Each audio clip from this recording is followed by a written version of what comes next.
bien. Ben, bonsoir à tous et merci bien sûr, comment dire, nos deux éminents représentants de l'inspection Isabelle et puis Patrice de m'offrir l'opportunité de vous présenter ces quelques conclusions donc d'un livre que j'ai fait paraître l'année dernière.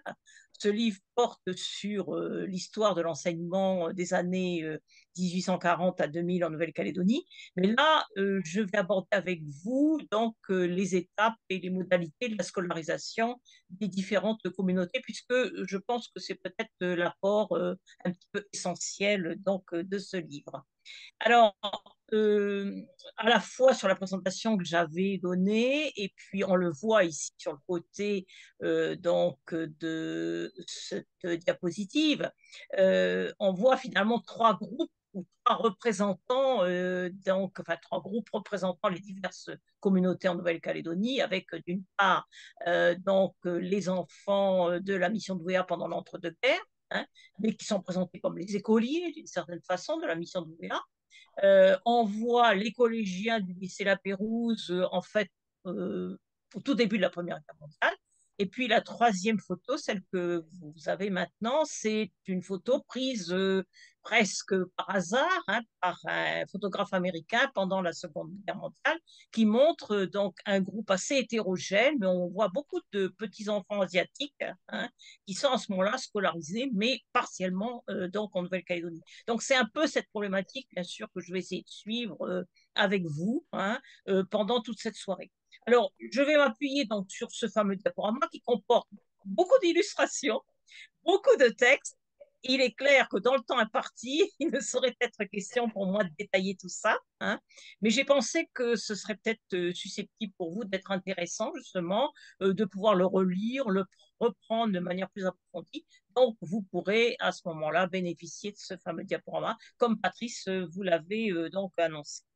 Alors, je dois quand même avoir quelques réserves préalables, dirons-nous, hein. Donc, ce que je vais vous présenter, bien sûr, c'est extrait de mon livre qui présente quand même un petit inconvénient, je tiens à le dire dès le départ, c'est que ce livre, il est épuisé. En fait, il est sorti en mars l'année dernière et hélas, 3 mois après, il était épuisé.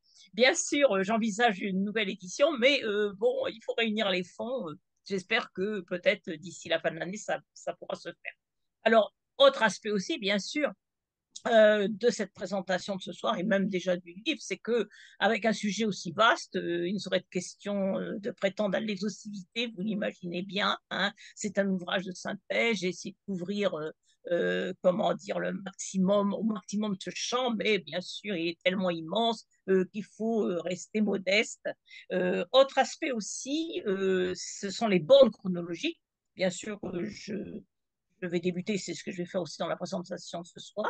Je vais débuter, comment dire, par les années 1840 et je m'arrête à 2000 parce que dans le livre, j'avais déjà fait 500 pages et bien sûr, la période du transfert des compétences à la Nouvelle-Calédonie qui s'est beaucoup accélérée depuis 2000, et ben, ma foi, ça nécessite, ça, moi, ça nécessitait au moins 100 ou 150 pages de plus, donc j'avoue que j'y ai renoncé dans l'immédiat. Alors, euh, abordons donc la question, si vous voulez, de la scolarisation de ces diverses communautés.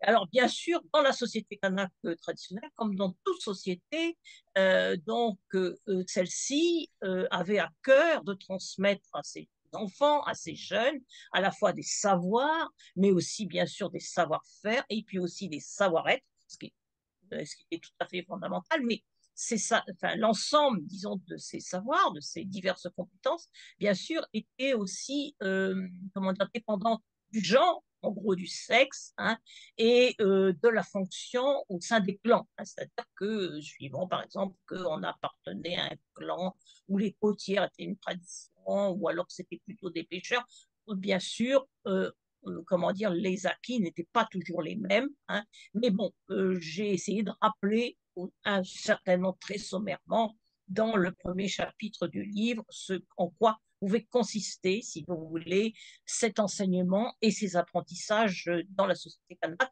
bien sûr, qui étaient essentiellement fondés sur l'oralité, même si on a pu discerner à certains endroits des traditions de représentation sur les pierres ou sur le sable.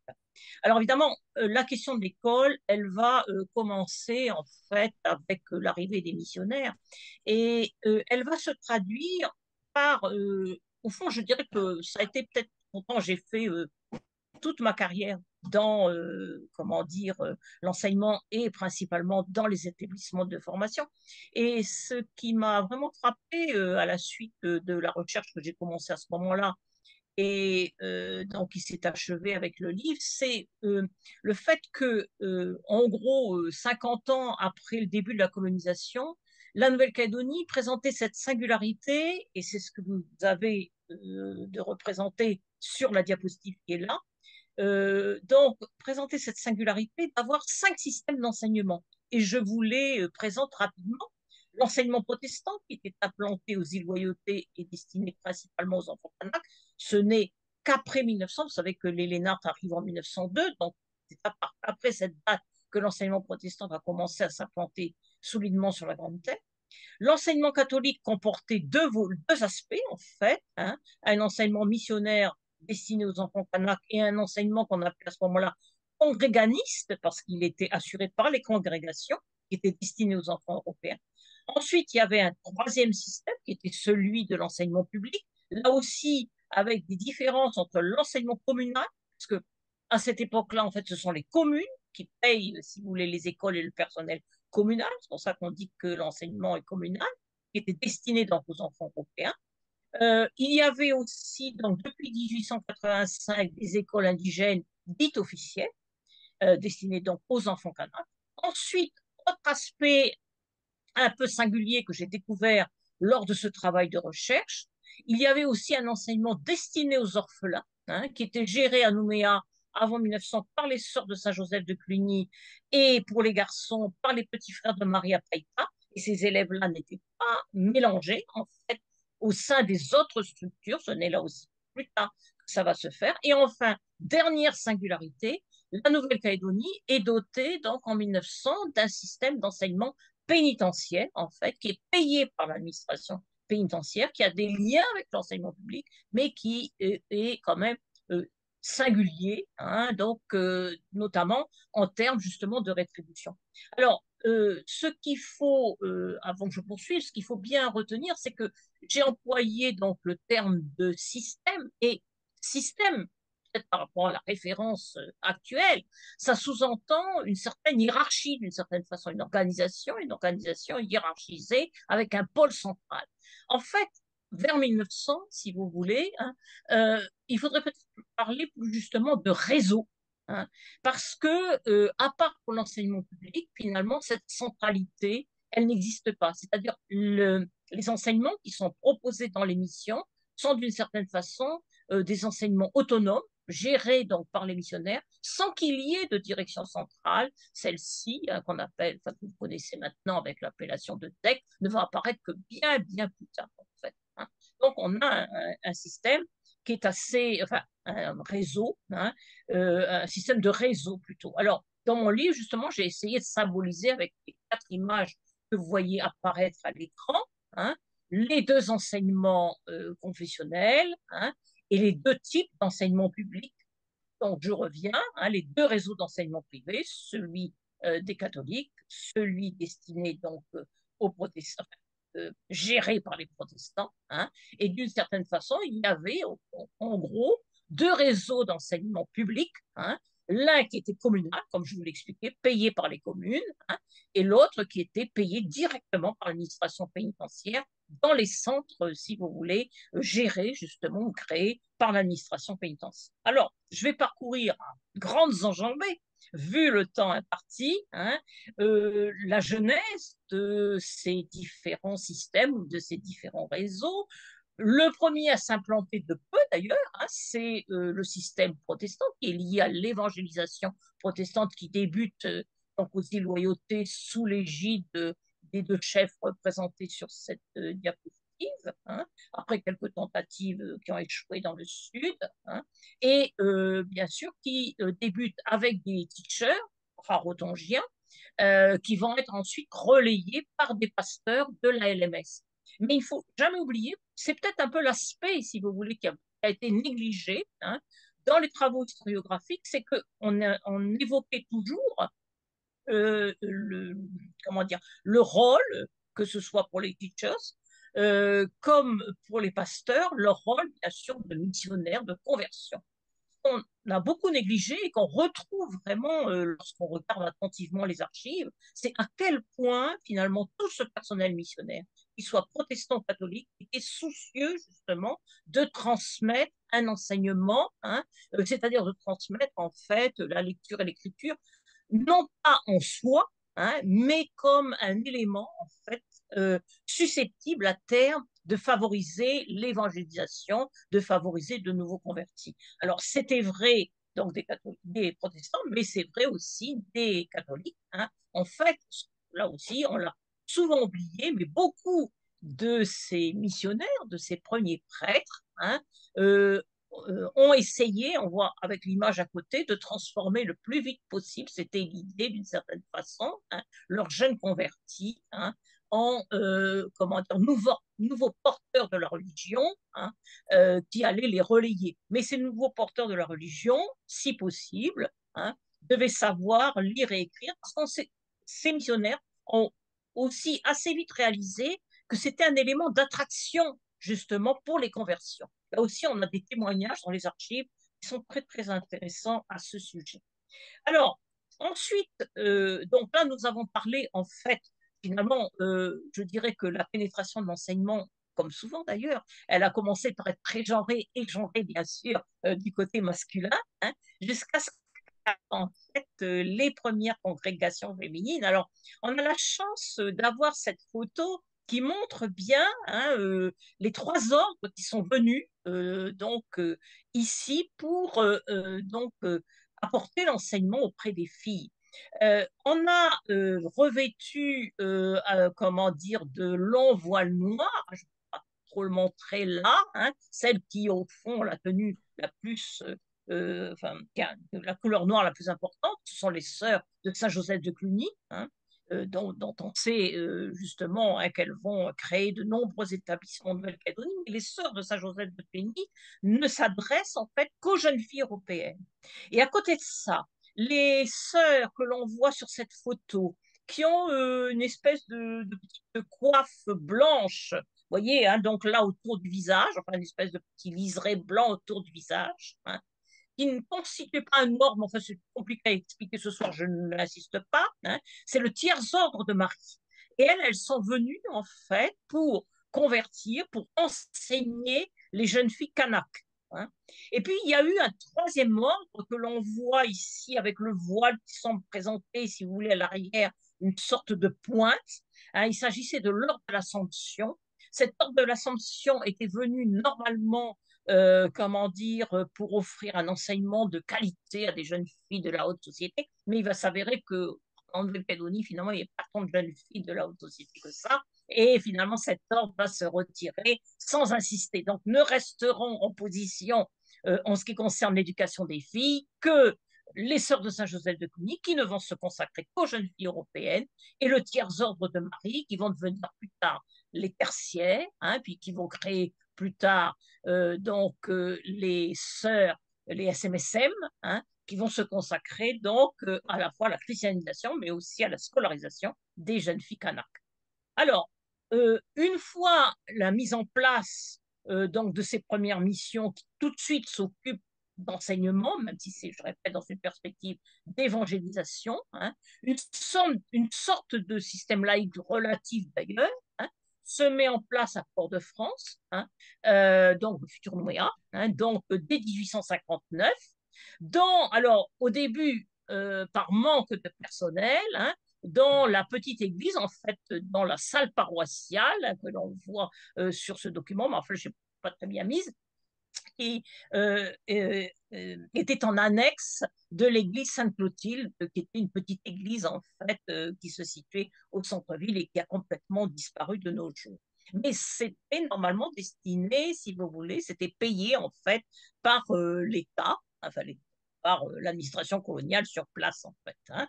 et donc destiné à l'éducation de garçons à ce moment-là et des garçons de la future Nouméa. Voilà donc les trois systèmes en place, mais les choses ne vont commencer vraiment à s'organiser qu'avec l'arrivée du premier gouverneur, hein, le gouverneur Guillain, que l'on voit ici dans mon photo, qui a été gouverneur de 1862 jusqu'en 1870. Il va réglementer donc l'organisation de la Nouvelle-Calédonie dans de très nombreux domaines, et notamment le domaine de l'enseignement, et surtout avec deux arrêtés essentiels, l'arrêté du 15 octobre 1863, hein, qui considère que l'usage des idiomes calédoniens est formellement interdit, ça qui dit, hein, comment dire que cet usage est totalement interdit, si vous voulez, dans l'enseignement, et donc, et qui met en place d'une certaine façon l'obligation de l'usage du français dans l'enseignement, sauf que c'est une mesure qui pendant très longtemps ne sera pas appliquée aux îles Loyauté, à la différence de ce qui va se passer sur la Grande Terre.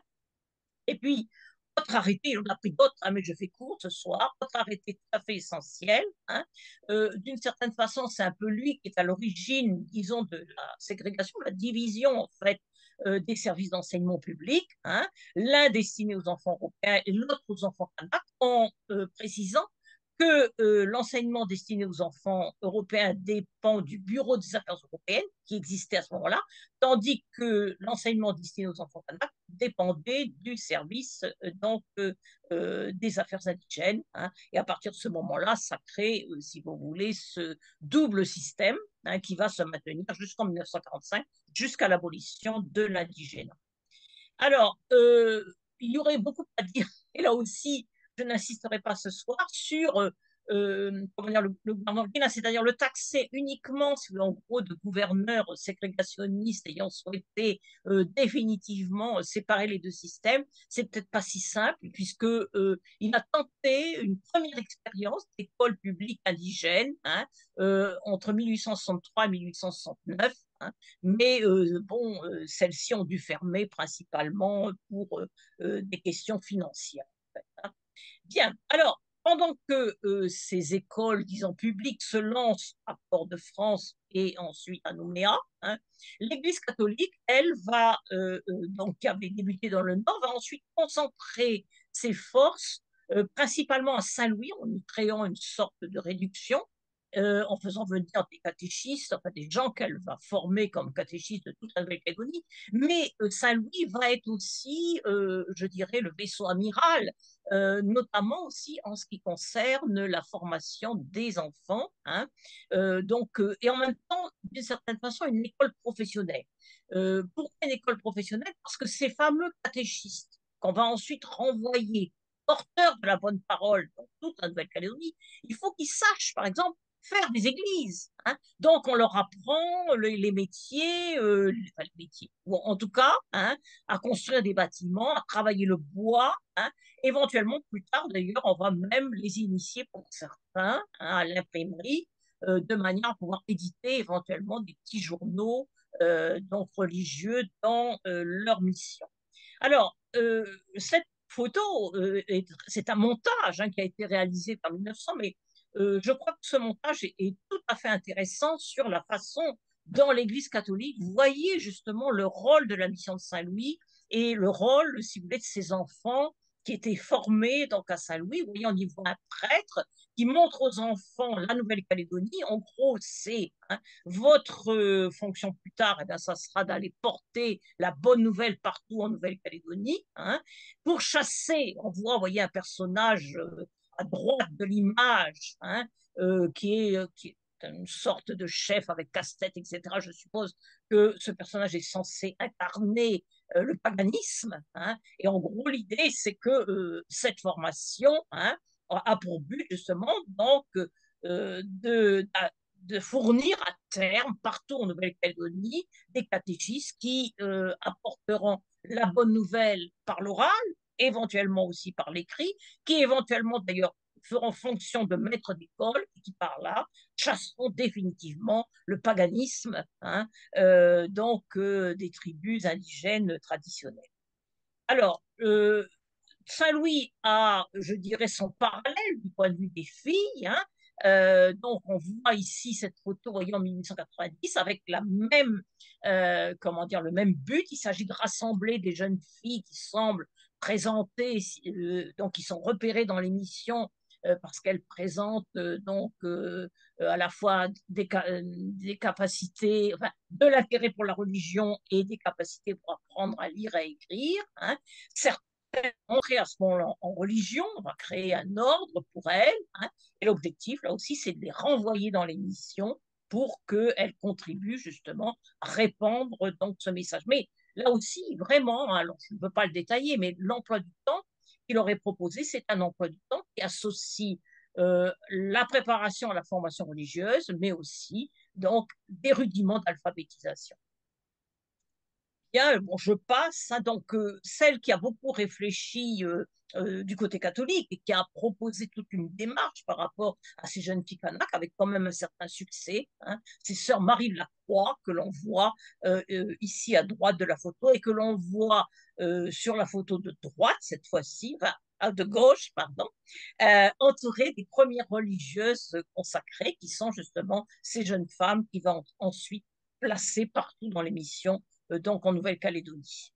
Et le résultat, on le voit par exemple avec ces photos donc de la fin du 19e siècle, hein, où on voit au fond des groupes, en permanence une sorte de confusion, si vous voulez, entre les, comment dire, les jeunes qui viennent recevoir un enseignement religieux et en même temps un véritable enseignement. Et dans l'émission, très vite, les choses vont s'organiser de la même façon, c'est-à-dire le père hein, prêche, mais il fait aussi l'école aux garçons, tandis que une religieuse européenne, hein, donc les fameuses tertiaires dont je vous ai parlé tout à l'heure, assistée par les premières SMSM, les petites sœurs de Marie, encadre les filles hein, en gros un emploi du temps partagé en 3 temps. Hein, les 3 temps étant les suivants, hein, comment dire, la culture, les cultures, parce que bon, ces missions, elles sont en grande partie autonomes, il faut se nourrir, hein, la couture, parce que il faut fabriquer tous les vêtements, etc. Mais il y a aussi un temps d'alphabétisation qui est en général le matin, hein, de manière en fait à pouvoir lire le Nouveau Testament, parce que chez les catholiques on pratique peu l'Ancien Testament, pour lire le Nouveau Testament si possible dans le texte. Bien. Alors, là aussi, dans la logique de l'époque où il semble peu concevable, surtout d'ailleurs aux yeux des parents la plupart du temps, qu'il puisse y avoir de la mixité sociale, hein, donc les parents européens de Nouméa vont solliciter l'arrivée d'un ordre, qu'on va appeler les petits frères de Marie, hein, qui vont fonder ce qu'on va appeler plus tard l'école des frères. Et je vous ai mis là 2 photos de cette école des frères, puisqu'il va y avoir une école des frères à Nouméa, mais une autre à Païta. Sur la photo de droite, justement, on a une visite scolaire en 1918 hein, où les élèves de Païta, en empruntant le petit train, sont venus rendre visite. Non, c'est plutôt l'inverse, hein, où les élèves de Nouméa sont venus rendre visite aux élèves de Païta en empruntant le petit train. Et en fait, comment dire, ces religieux vont scolariser donc une grande partie des garçons, en tout cas ceux dont les parents sont proches du milieu catholique. Bien. Alors, comme je vous l'avais expliqué dans notre présentation du départ, la singularité aussi, ça c'est quelque chose que j'ai complètement découvert lors des recherches que j'ai pu effectuer. Hein.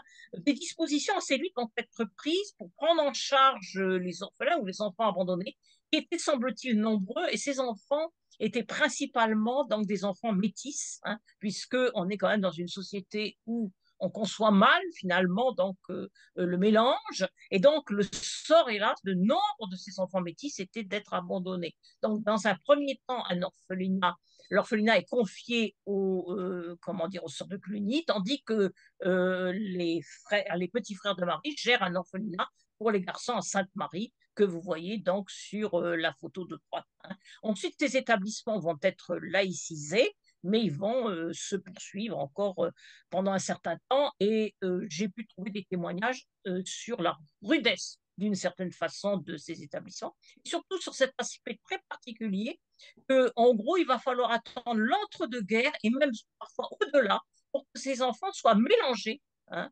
avec les autres élèves, fussent-ils des établissements religieux. Hein, on est toujours dans cette logique de ségrégation d'une certaine façon, c'est un petit peu comme si ces enfants étaient des enfants du péché, hein.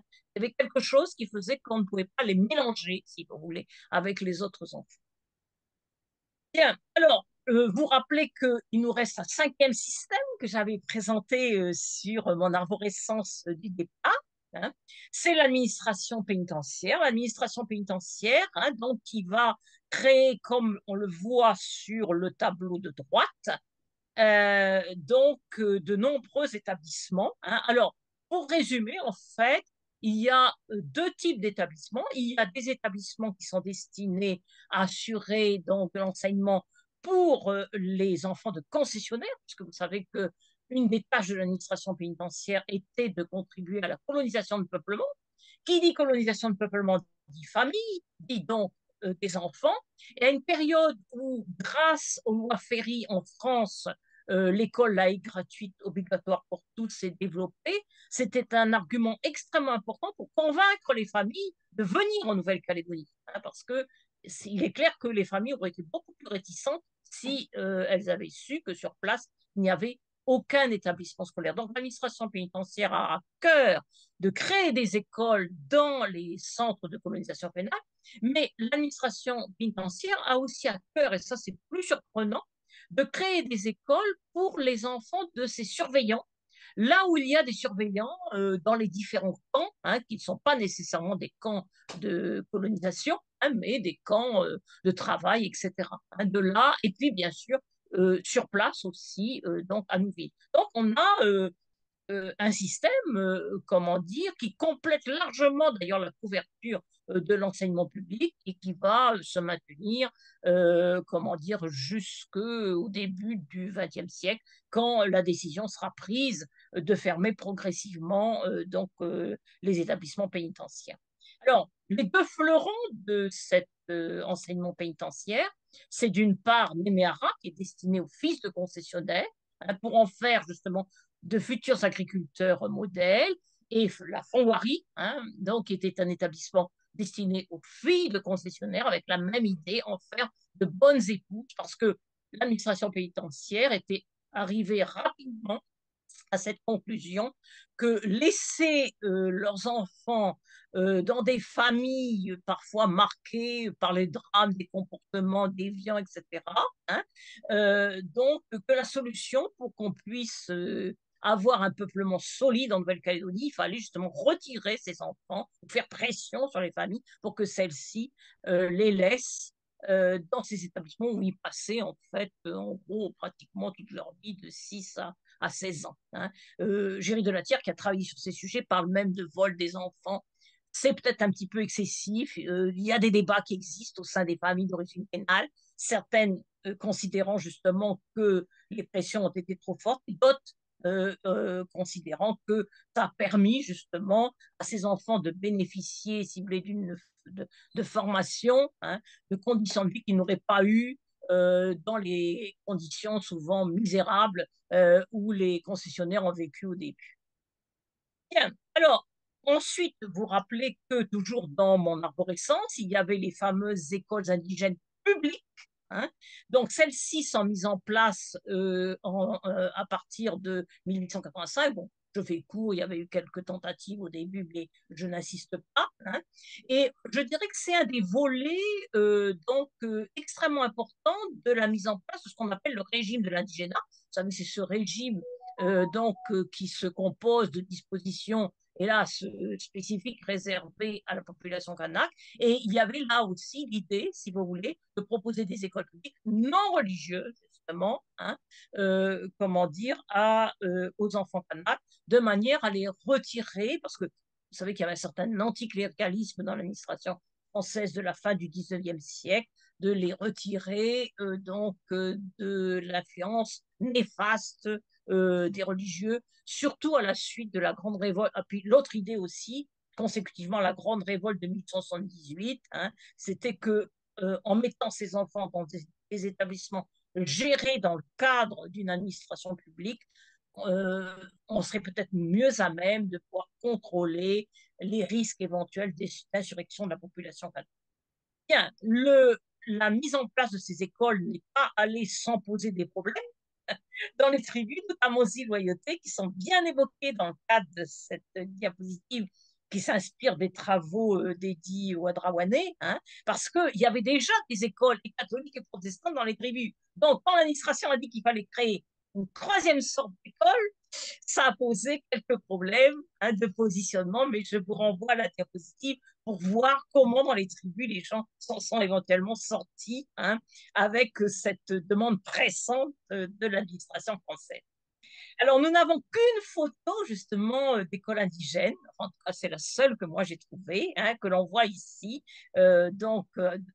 De la tribu de Poté, hein, avec justement un instituteur originaire des loyautés. On voit très bien le cadre de ces écoles. Vous voyez une modeste case, des enfants. Alors, souvent, il s'agit d'une classe unique, hein, comment dire, d'un public mixte avec des niveaux extrêmement variés et des conditions dans l'ensemble assez rudimentaires, mais entre nous, qui n'étaient pas très différentes de celles qui pouvaient exister dans les missions catholiques ou dans les missions protestantes au même moment. Bien, alors, aussi loyauté aussi, il y a peut-être une dimension supplémentaire à rajouter qui est celle aussi d'un aspect très conflictuel, hein, comment dire, presque, on a presque parlé de guerre de religion hein, entre les tribus catholiques et les tribus protestantes, puisque le choix de la religion, et donc le choix des écoles bien sûr, s'est fait, enfin, est venu corroborer des oppositions qui étaient des oppositions d'avant la colonisation. Bien, je vais passer sur le... Ah, si, quand même, c'est un aspect qui est quand même important. La situation était particulièrement tendue à Marais, où, en fait, l'évangélisation protestante, au départ, a été faite donc, par, bien sûr, des teachers, puis ensuite par des pasteurs, qui soit utilisaient l'anglais ou qui autorisaient l'utilisation de la langue locale, en l'occurrence le ningonais, dans les écoles. À la fin du 19e siècle, dans le cadre de tensions croissantes entre la France et l'Angleterre, notamment suite à l'affaire de Fajona. Vous savez qu'en 1898, on a failli être en guerre avec les Anglais. Hein. Donc, il y avait une crainte très forte donc, dans tout l'empire colonial que les Anglais ne tombent sur les colonies françaises. Et donc, des ordres très précis avaient été donnés pour chasser les missionnaires de la LMS, hein, les missionnaires protestants, et parallèlement, donc, pour envoyer à la place des pasteurs français qui allaient parler le français, et avec obligation justement de l'utilisation du français dans les écoles. Hein. Donc, ça a été particulièrement douloureux à Marais, où les gens étaient attachés à l'utilisation du ningonais, qui était écrit en plus, hein, donc dans les écoles. Mais il y aurait beaucoup de choses à expliquer, mais je voulais montrer, si vous voulez, que cet aspect linguistique est un aspect déjà ancien finalement, hein, donc à travers la question de la scolarisation. Euh, vers, comment dire, enfin, euh, fin du 19e siècle, mais début du 20e siècle, il s'avère que finalement ces écoles publiques indigènes sont en relatif échec et cet échec est lié au fait du manque de formation. C'est-à-dire que par rapport aux écoles indigènes missionnaires, qu'elles soient catholiques ou protestantes, les écoles indigènes publiques ont du mal à recruter.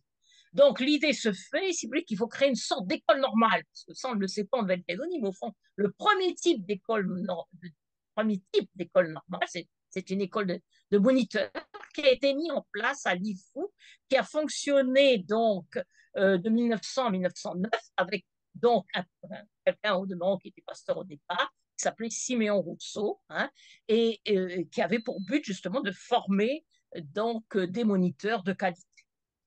Alors, pendant que, comment dire, tout ce système se met progressivement en place, à partir, mais avec une prédominance éclatante finalement des missions catholiques et protestantes, vers la fin du 19e siècle, donc s'impose à la tête de l'école Frédéric Surlot, mais à la tête de l'enseignement public, hein, un personnage donc qui va marquer l'histoire de l'enseignement de Nouvelle-Calédonie, que l'on voit sur cette photo, c'est Frédéric Surlot. Hein. Alors Frédéric Surlot, parallèlement, il est vénérable de la loge maçonnique, hein, et il va avoir à cœur d'essayer donc de contrebalancer l'influence missionnaire. Il va être à l'origine d'une véritable contre-offensive du public que je ne peux pas, hélas, comment. C'est lui qui va lancer finalement cette démarche qui va conduire à la situation qu'on connaît de nos jours, c'est-à-dire une primauté en termes d'effectifs du public par rapport au privé.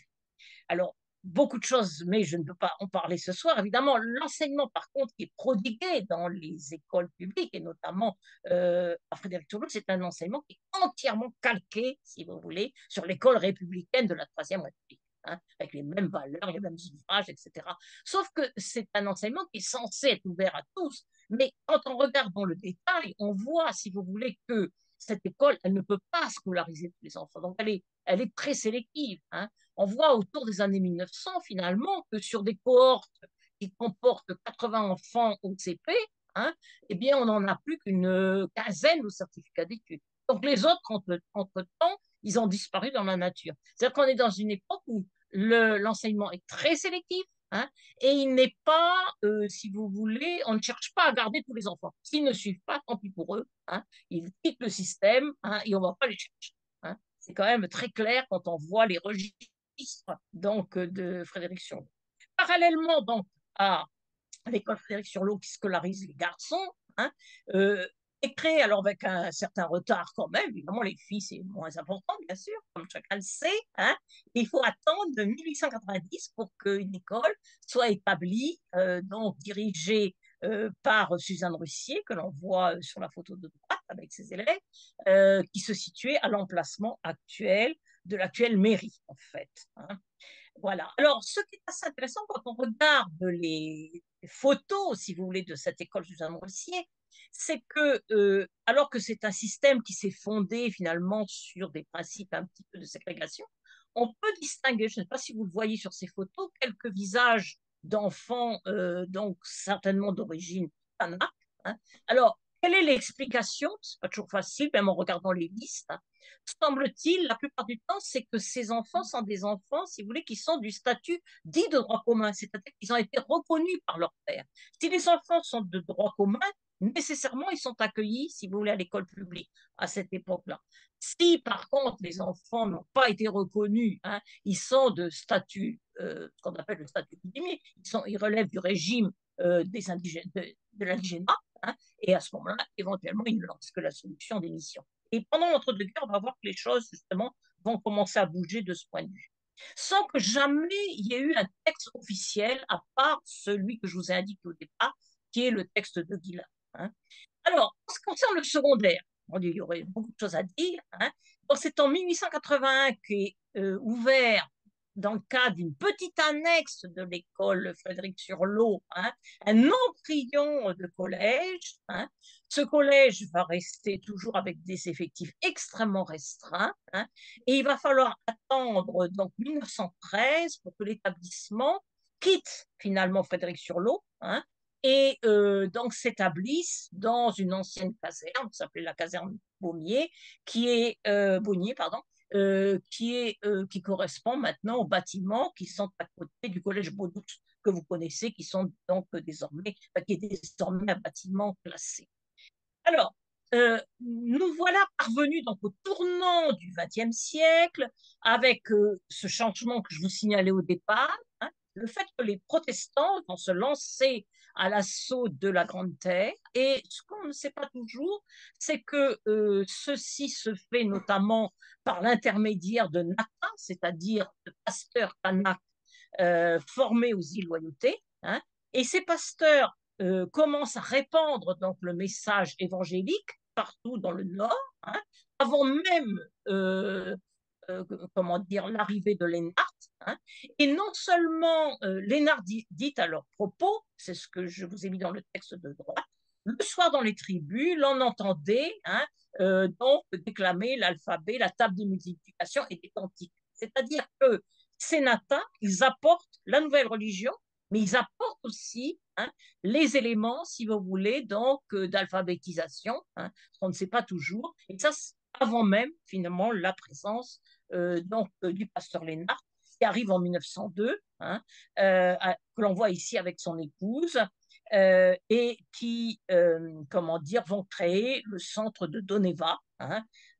Alors, Doneva a deux objectifs, en fait, hein, former des natas originaires de Nouvelle-Calédonie, leur donner une bonne formation, bien sûr, hein, mais très vite, donc le pasteur Lénard arrive à la conclusion, mais c'était une conclusion que les pasteurs, comment dire, d'origine anglaise avaient fait avant eux, c'est que si on veut, si vous voulez, que ces Nata aient un rôle extrêmement efficace, il faut d'une certaine façon que leurs épouses reçoivent aussi une formation complémentaire, hein. De là le fait que finalement, hein, puis leurs enfants, et ensuite leurs enfants, hein. Donc finalement, Doneva va se retrouver finalement avec trois secteurs, hein, la formation des natales, des futurs pasteurs, la formation des femmes de pasteurs, dont s'occupe prioritairement Jeanne Lénard, et puis aussi l'école des enfants, qui est destinée donc aux enfants de pasteurs. L'originalité, justement, c'est que, comment dire, par rapport à l'enseignement catholique, hein, l'enseignement catholique qui essaie de repérer principalement des garçons pour en faire des futurs prêtres, hein, c'est cette formation de famille, d'une certaine façon, hein, qui est ciblée par l'enseignement protestant prodigué donc à Doneva. Et un autre aspect aussi singulier et assez intéressant, c'est que l'ENA va très vite inciter ces natas aussi à noter dans leur propre langue, hein, leur tradition, etc., etc., ce qui va constituer souvent les premiers textes, hein, dans des langues comme l'agneux, le pachi, sur donc, la grande terre de Nouvelle-Calédonie, hein. Alors que l'enseignement catholique insiste toujours fortement sur l'apprentissage le plus rapidement possible du français. Alors, bon, je vous ai parlé justement de cette incitation de Lénard auprès de ses étudiants à écrire dans leur langue, hein. Alors, finalement, à la veille de la guerre de 14, on a une situation où donc on a une évangélisation associée à la scolarisation qui est malgré tout principalement littorale, hein. Et il est clair que la plupart des tribus, soit à l'intérieur des îles Loyauté, soit de la chaîne centrale, hein, ne sont pas concernés, c'est-à-dire que ces enfants-là ne sont pas scolarisés, hein, parce qu'ils sont trop loin, et bien sûr, c'est une époque où on n'a pas les moyens de transport qui existent actuellement, hein, donc on a encore une grande part des enfants qui ne sont ni évangélisés, ni scolarisés, que ce soit dans le public ou dans le privé. Et puis, autre type d'enfants aussi, et qui vont en gros le rester pratiquement jusqu'à la Seconde Guerre mondiale, hein, ce sont les enfants désengagés. Je sais que Claude Chen, qui suit ce soir cette conférence, s'était déjà adressé donc, à vous dans le cadre de ces interventions, hein. Et il y a donc vraiment des exclus de l'enseignement qui sont les fils des Chandang, les fils et les filles, hein, donc, comment dire, des engagés vietnamiens, et puis aussi, bien sûr, hein, ceux des engagés d'origine javanaise, hein, qui, en plus, eux, vivent la plupart du temps dans des propriétés qui sont donc relativement isolées et qui vont jusqu'aux initiatives qui vont être prises juste avant la Seconde Guerre mondiale, qui sont carrément exclues du système scolaire. Bien. Alors, justement, cette situation donc comment dire, d'un positionnement principalement littoral, hein, se trouve consacré par un arrêté qui va être maintenu pratiquement jusqu'en 1945, que ne sont soumis à l'obligation scolaire, ça c'est intéressant, tous les enfants des deux sexes âgés de 7 ans révolus donc à 13 ans, et dans les habitations ne sont pas séparés d'une école publique de centre ou de section par une distance supérieure à 2,5 km par un parcours ordinairement praticable, hein. En gros, ça veut dire que ne sont soumis à l'obligation scolaire que les enfants qui vivent près d'une école de centre, sous-entendu de centre de colonisation, hein, qui sont dans un rayon de 2,5 km autour de ces écoles. Au-delà, hein, la scolarisation n'est pas obligatoire, et c'est un arrêté qui va tomber en fait avec la fin du régime de l'indigénat à partir de 1945-1946. Bon, je passe sur l'effort de guerre, hein, je passe aussi. Alors, à partir de 1919, c'est un peu regrettable. À partir de 1919, il crée un service de l'enseignement, parce qu'auparavant, c'est pour ça que je vous parlais tout à l'heure de réseau, il n'y a pas vraiment de structure, comment dire, centralisée, mais ce service de l'enseignement, en fait, il est normalement assuré par le directeur du collège, hein, qui a quand même beaucoup de mal à ouvrir, si vous voulez, comment dire, l'ensemble des écoles, mais on commence à voir, à évoluer d'un réseau vers un système. Ça va prendre beaucoup de temps. Bon, je passe aussi parce que là, je crains que ce soit un petit peu long, hein. Quant à l'école normale de moniteurs, hein, qui avait d'abord été fixée à l'IFU, mais on se rend compte, si vous voulez, que l'IFU, c'est trop difficile, notamment pour les gens de la Grande Terre. Donc, on va la déplacer à Montraveil, hein, ça va être la deuxième étape, la deuxième école de moniteurs, qui est située donc dans la partie basse de Montraveil, mais hélas, où la qualité de l'enseignement, hein, ne semble pas avoir été très, très probante, sauf à la veille de la Seconde Guerre mondiale, où on voit pour la première fois un certain nombre de ces élèves moniteurs passer le certificat d'études.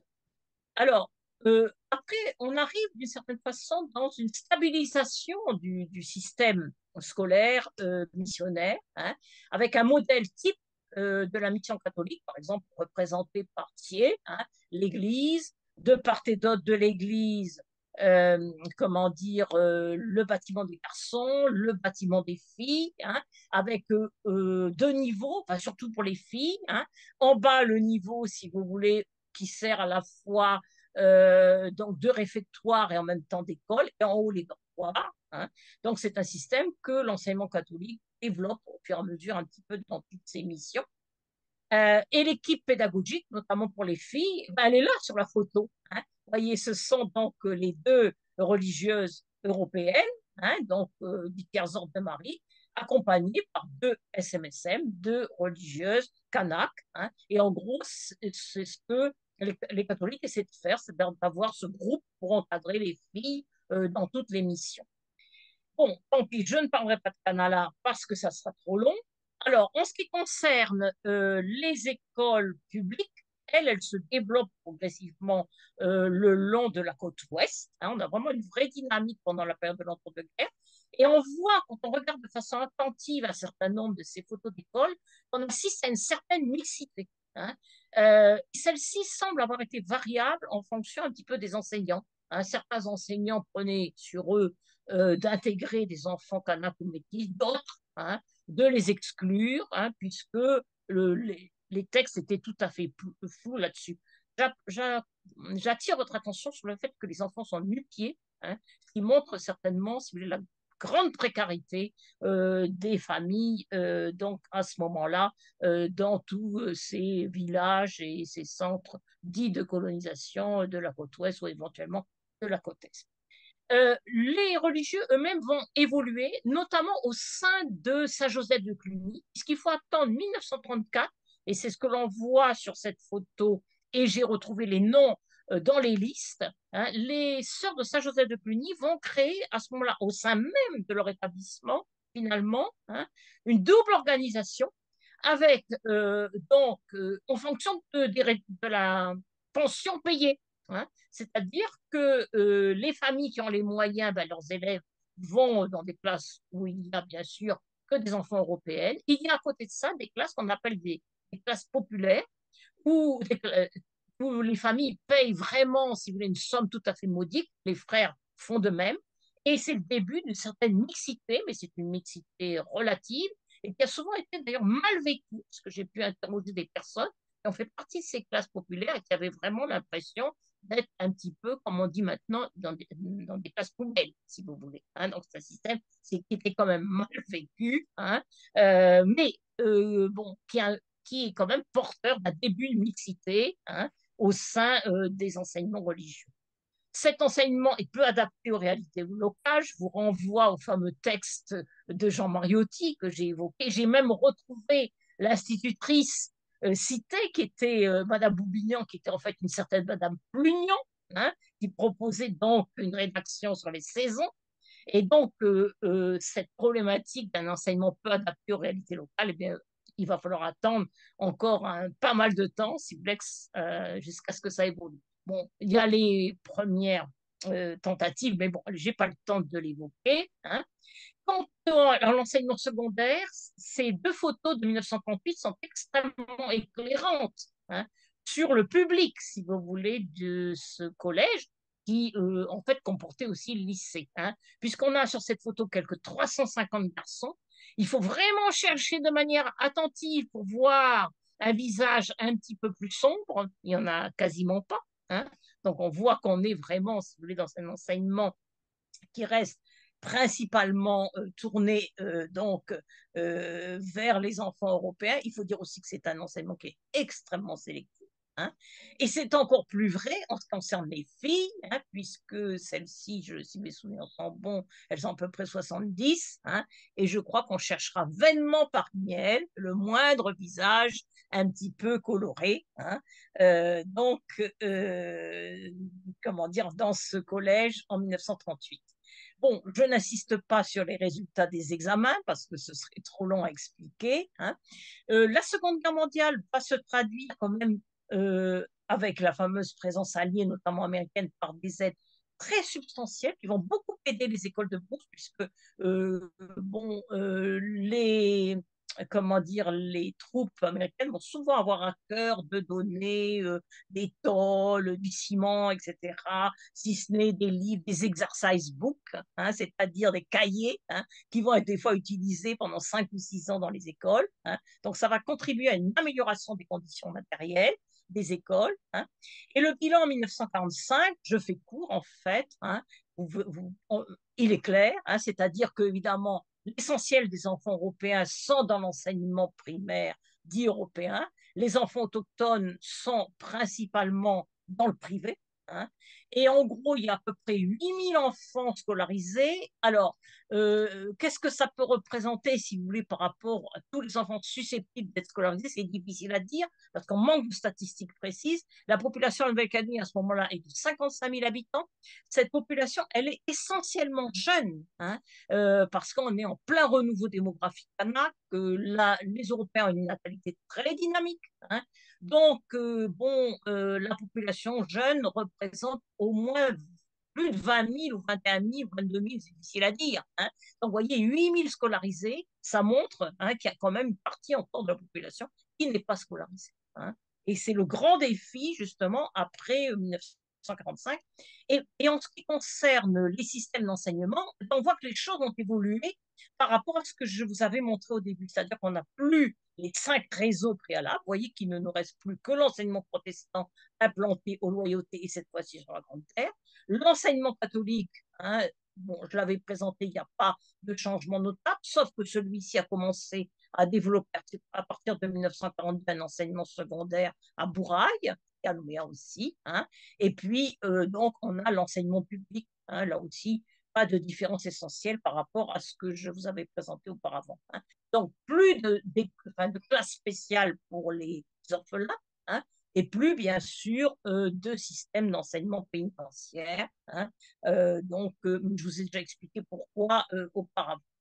Bon, je vais accélérer pour essayer d'être un peu dans les temps. Je crois même que je ne suis plus. Hein. Et on va le voir avec cette petite pyramide. En gros, qu'est-ce que l'on peut dire, si vous voulez, donc, en 1945, on le voit bien, au primaire, tous les enfants de Nouvelle-Calédonie ne peuvent encore accéder à l'école. L'enseignement secondaire reste extrêmement limité, cantonné à Nouméa, à Bourail, très élitiste et principalement uniquement avec des enfants européens. Il n'y a pas d'enseignement supérieur. Il convient quand même de dire que, si vous voulez, en France, à la même période, hein, l'enseignement secondaire est lui aussi très peu répandu. Hein, en gros, on est à 20 ou 30% au maximum, mais en plus, la situation s'est dégradée pendant la guerre, hein, d'enfants qui accèdent au collège. Hein, donc, vous voyez, on est très, très loin des effectifs actuels. Alors, je vais essayer de résumer brièvement l'évolution contemporaine. Hein. Donc, dans la grande caractéristique, c'est un enseignement pour tous sous l'égide de l'État, hein, puisqu'on va avoir une reprise en main progressive, si vous voulez, des compétences de l'enseignement par l'État. Alors, celle-ci, parce que donc celle-ci va notamment transiter par le fait, parce que le problème aussi pour pouvoir, à partir de 1945, avec l'abolition de l'indigénat, avec l'abolition du régime des engagés, hein, c'est-à-dire des dispositions spécifiques, comment dire, pour les Indonésiens et ainsi que les Vietnamiens, excusez-moi. Donc, on va se retrouver dans une situation donc d'obligation scolaire, c'est-à-dire que le service de l'enseignement a pour obligation de fournir, si vous voulez, un enseignement hein, donc pour tous les enfants de Nouvelle-Calédonie. Ça veut dire quoi? Ça veut dire euh, comment dire, créer des écoles, former des enseignants, hein, et alors qu'on a une natalité, par exemple, entre 1945 et 1950, qui peut paraître un peu modeste maintenant, mais pour la Nouvelle-Calédonie, c'était quand même un sacré défi, hein, puisqu'on se retrouve, fût-il, on se retrouve avec plus de 5000 enfants, si vous voulez, nouveaux, hein, alors qu'on avait déjà un passif, d'une certaine façon, hein, d'enfants donc à scolariser. C'est la raison pour laquelle, au début, notamment, on va utiliser des 2001. Hein. D'ailleurs, juste un petit hommage ce soir, parce qu'elle est morte hier. Hein. On voit sur la photo, donc, qui se situe dans une 2001, c'est Madame Odette Sanzé, hein, qui était justement une de ses enseignantes très dévouée, donc, et qui aimait beaucoup son métier, que j'ai bien connu. Alors, le programme, en gros, ça va être une école par village, une école par tribu. Hein. Et donc, on va s'y atteler, enfin, comment dire, les autorités locales, puisqu'à ce moment-là, l'enseignement ne relève pas du tout de l'État, hein, en aucune façon. Hein. Et c'est donc, si vous voulez, la Nouvelle-Calédonie qui va financer, on va voir jusqu'à une certaine date, hein, donc ce programme, soit en finançant des écoles publiques, ou en finançant des écoles confessionnelles, suivant donc les lieux. Et on va assister d'une certaine façon à un véritable, peut-être, saupoudrage, hein, parce que, comment dire, à cette époque-là, on n'envisage pas encore de ramassage scolaire, hein, ce qui fait que finalement on disperse les structures donc d'une manière extrêmement importante, de façon à essayer de couvrir en fait l'ensemble des besoins. Alors tant pis, je ne veux pas développer cette photo. Et donc c'est la période où, comment dire, se situe l'intégration scolaire des enfants d'origine. Alors j'ai divisé, si vous voulez, cette intégration des enfants d'origine japonaise, hein, et vietnamienne, et j'ai situé à part l'intégration des enfants d'origine indonésienne. Alors, pour les Japonais, par exemple, et je fais court, en fait, les Japonais présentaient cette singularité qu'avant la guerre, ils étaient autorisés automatiquement à aller dans les écoles publiques parce que ça venait du statut, en fait, des travailleurs japonais qui n'avaient pas un statut d'engagé, enfin, qui étaient d'une certaine façon des résidents libres en Nouvelle-Calédonie. Donc, leurs enfants pouvaient accéder aux écoles publiques. Par contre, ce qui s'est passé pendant la guerre, au moment de l'arrestation d'une grande partie des Japonais, hein, certains ont eu enfin, les parents ont eu des inquiétudes et beaucoup ont retiré leurs enfants des écoles. Hein.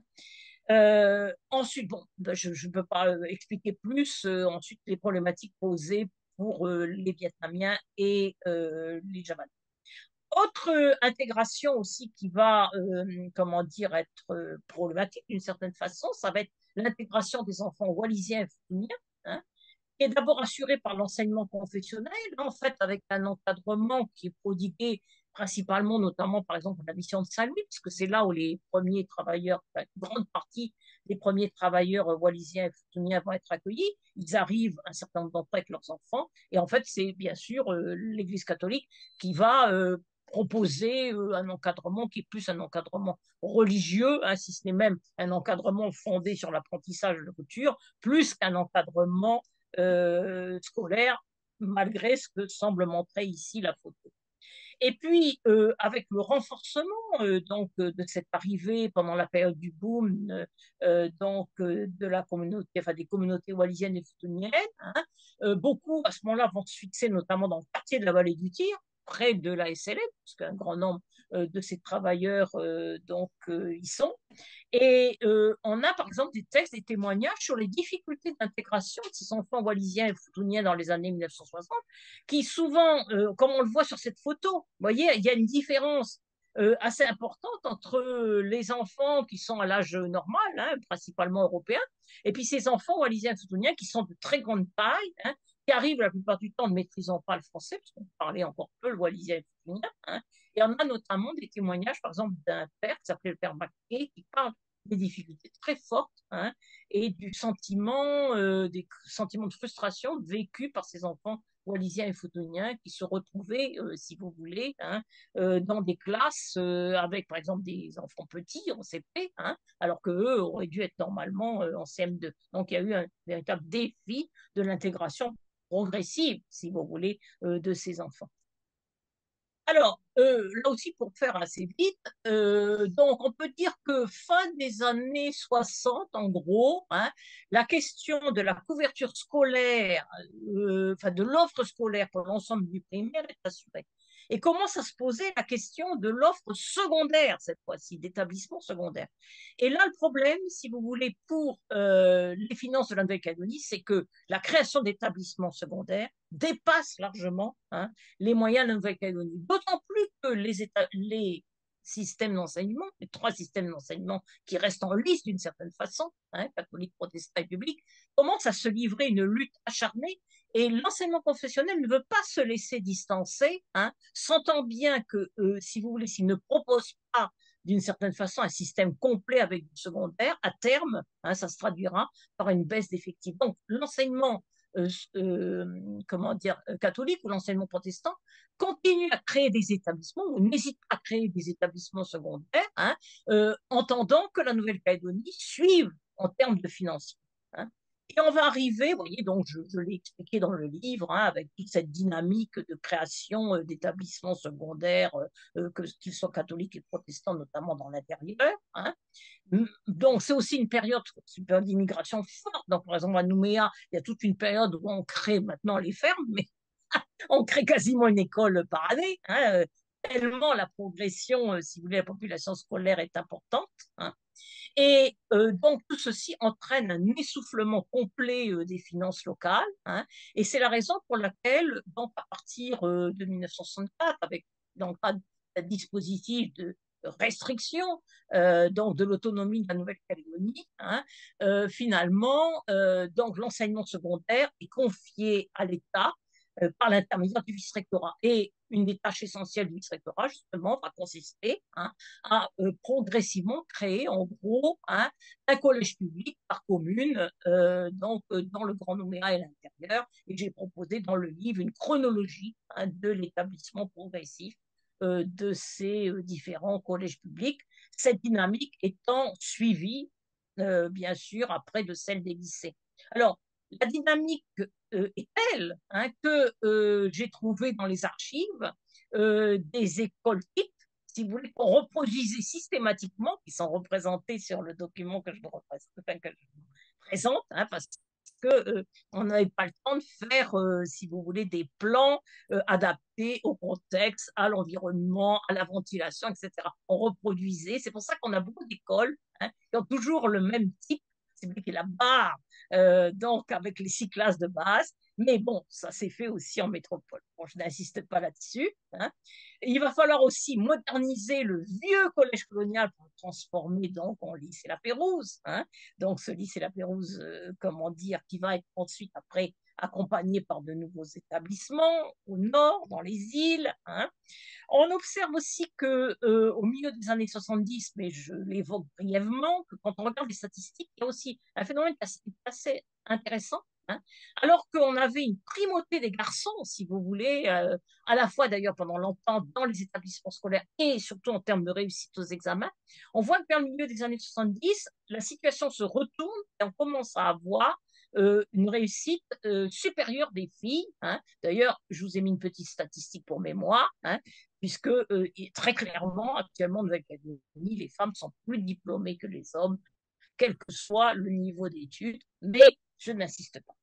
Dans les années 80, au demeurant, malgré si vous voulez, cet effort extrêmement intense consenti par le lycée, hein, comment dire, un travail réalisé par un sociologue qui s'appelle Jean-Marie Collet, hein, donc se traduit, si vous voulez, par la constatation, je vous mets la diapositive tout de suite, hein, donc comment dire, de ce croisement tout à fait dramatique, hein, qui constate l'échec scolaire extrêmement important de la population mélanésienne, de la population kanak. Hein, ce travail, à ce moment-là, d'ailleurs, est très mal reçu, c'est vrai qu'on en puisse dire, hein, et ces travaux sont tout à fait contestés, mais hélas, hein, ils représentent une réalité. Et là-dessus se pose aussi donc une autre question, justement la dynamique donc engendrée, créée par les établissements confessionnels, je vous l'ai dit, pose des problèmes de financement de plus en plus importants à la Nouvelle-Calédonie, parce que la Nouvelle-Calédonie a dû, comment dire, abandonner sa compétence sur l'enseignement secondaire, donc à l'État, mais se pose aussi ensuite la question du financement des établissements secondaires privés. Hein. Et il est donc question, si vous voulez, que même l'ensemble de l'enseignement privé passe sous le statut dit de la loi Debré, mais ceci ne peut se faire évidemment qu'à condition d'une certaine normalisation du fonctionnement du privé par rapport au public.